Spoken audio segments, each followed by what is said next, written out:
How to make a fortune on Airbnb. That's what I'm going to be talking about today.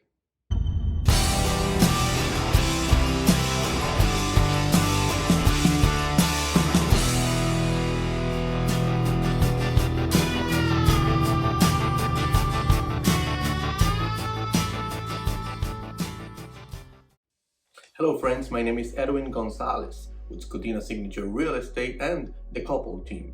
Basically, first of all, I want to say, sorry because, I'm in a t-shirt in my home office.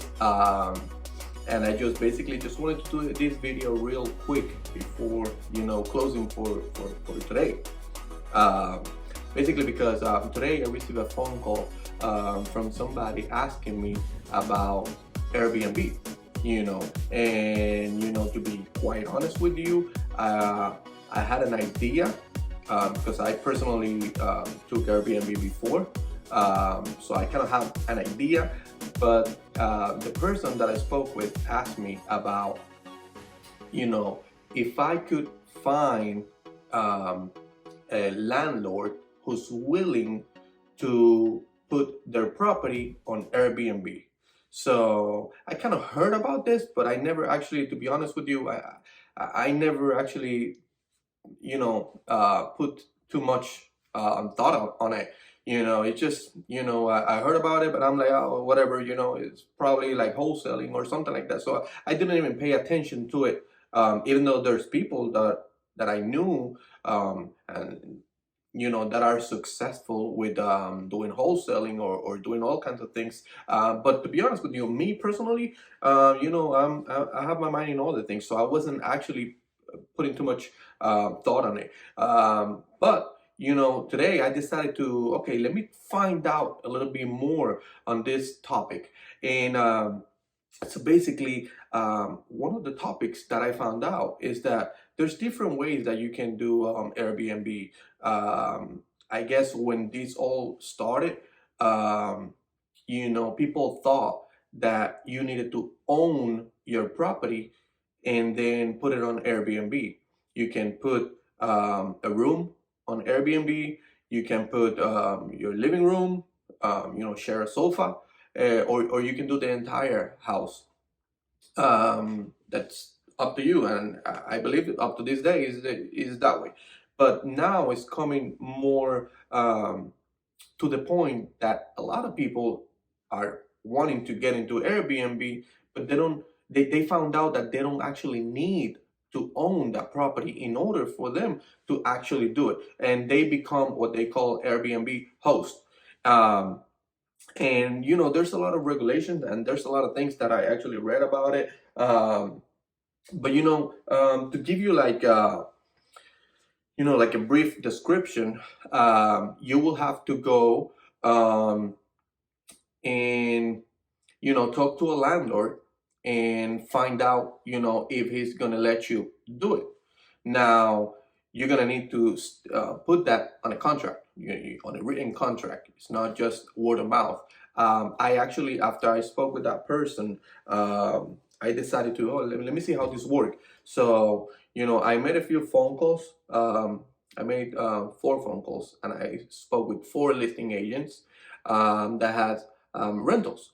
So, and I asked them, if they can talk to their landlord, and their landlord will be willing to do Airbnb on those properties. And so they say they were they're gonna call me back, and they did. And all 4 of those, they say no. However, that doesn't mean that it's not gonna happen. I just talked to only 4 people, and I talked to 4 listing agents. I didn't talk directly with those owners. So I suggest that if you are planning to do this, first of all, you got to treat it like a business. Me personally, I'm not saying that this is the way that it should work, but I'm just saying, based on my experience, this is the way that I will do it. I will open up my business, unless you're sharing a room, but if you're planning to share the entire dwelling, then I will open up my business. I will get insurance just in case something happened. And but one of the things, in order for me to find that property, I wouldn't go and start calling on listing agents.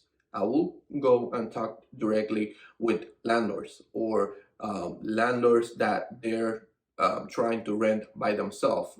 Some landlords, um, you know, they don't use realtors for them to market their property. Some of them just use Zillow, other platforms, or some of them just even put a sign in the front of the unit. Um, Now, one of the things that I suggest is that, if you're planning to do this, I will start with an apartment, and maybe not going with a house.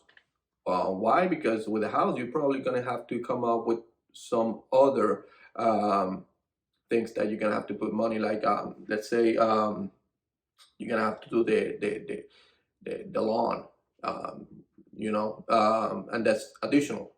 So you got to minimize those expenses. And how do you minimize those expenses? Well, maybe by starting off with apartments. Um, and basically, and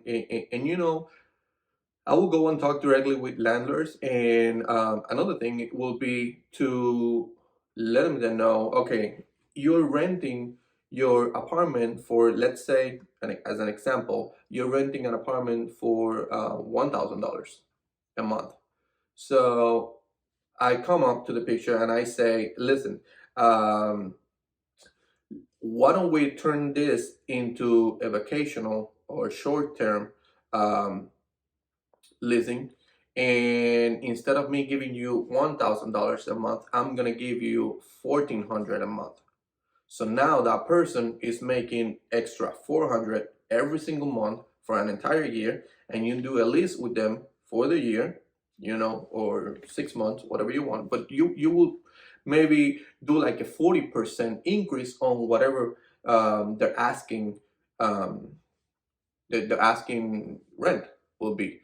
That way they can find value. Because think about it, I'll get a person for $1,000 the whole year, but it's only one person. The person's still gonna come in, coming out, but now they're having somebody, they're having multiple people coming into the property. Now there's other benefits, because now they're gonna have you coming every time somebody leaves and cleaning the property, making sure everything is working, making sure everything looks fine, looks organized. You maybe need to hire somebody to clean the place for you, or maybe you want to do it yourself. But I don't know, I don't really know the best way. But me personally, I will hire somebody to clean that place for me. And if I got multiple properties, then I will even put somebody to work directly for me, and then just say, okay, now we're gonna have multiple properties, more than one property, and now I need you to come and work with me directly. That would be an option as well. But basically, if you want to start into this business, you want to start into this game, first of all, you got to treat it like a business. And don't believe that you're gonna be a millionaire just in 2 months. Just think about it this way: this is a game, or this is a system where you can start, but it's gonna be through progression. You're gonna be scaling. You got to think about scaling every month. Maybe this month you made $1,000. Maybe next month you're gonna be making 2,000, and then you're just gonna keep increasing, because the more you do it, the more experience you're gonna be getting, and then you're gonna be using different properties and not just one. So, but definitely, once you start talking to them, now you were able to talk to them, and you got to tell them your intentions. You got to tell them what you're going to be paying them. You're going to be paying them 40% more than whatever they're asking. And make sure you get a written contract with them. Make sure it says that they know your intentions, you know. And let me see what else. You got to get that written permission. And I believe, to my understanding, you gotta be able to do it for 90 days. That's what Airbnb allow you to rent that property. And remember, Airbnb, to my understanding, Airbnb is going to charge you 3% of whatever you're renting that place for. So make sure to add that into your expenses. So now for you, how to choose the right property, because it's not about just going to any lender and just say, hey, listen, I want to rent your property and I want to turn it into Airbnb. Well, you got to make sure that the property that you're going to be selecting, there's traffic gonna go there. You need to find out if that property have what's closest, what's close to that property. Where's the grocery store? Where's the next movie theater? Where's the airports, mall? Because those people that are going to be using that unit, they're going to be thinking about convenience. So they need to get all those things around them, the closest as possible. That way they don't have to be calling on people, or they don't have to be traveling a lot in order for them to get some some food, some other stuff. Now, but if this is a topic that really interests you, based on what I know, there's a lot of people making a lot of money on it. Dive into it, try to find out if there's any licenses that you might need or not, based on your state. I know there's people that call me every week from other states. People call me from Arizona, New York, and many other states other than Florida. Now we're in Florida, and based on my research, you don't need a license if you're just gonna do a room or part of the house. However, if you're planning to do the entire property, I will go directly and I will do my homework. I will find out if you need any type of license, because you want to be able to treat this as a business. Open up your own corporation, get insurance, and make sure everything goes the way it's supposed to be. That way, all that money that you're making, you just know now if you don't do it right, now you're going to be paying a fine, or something happened, or maybe somebody fell and now you're liable for it. So do things correct. If you're planning to do this, treat it like a business. And if you have any other questions about real estate related issues, you can search my website, thecoupleteam.com, or you can give me a call directly, 561-379-2826. If you want to know more about this topic, I don't know, give me a call. Let me know what you need. Let me know what your intentions are. That, believe me, I'm going to try my best to find all the resources. I'm going to try to find everything that needs in order for me to give you the best suggestion. So anyways, my name is Edwin Gonzalez with the Couple Team. Hope everybody have a great day or night.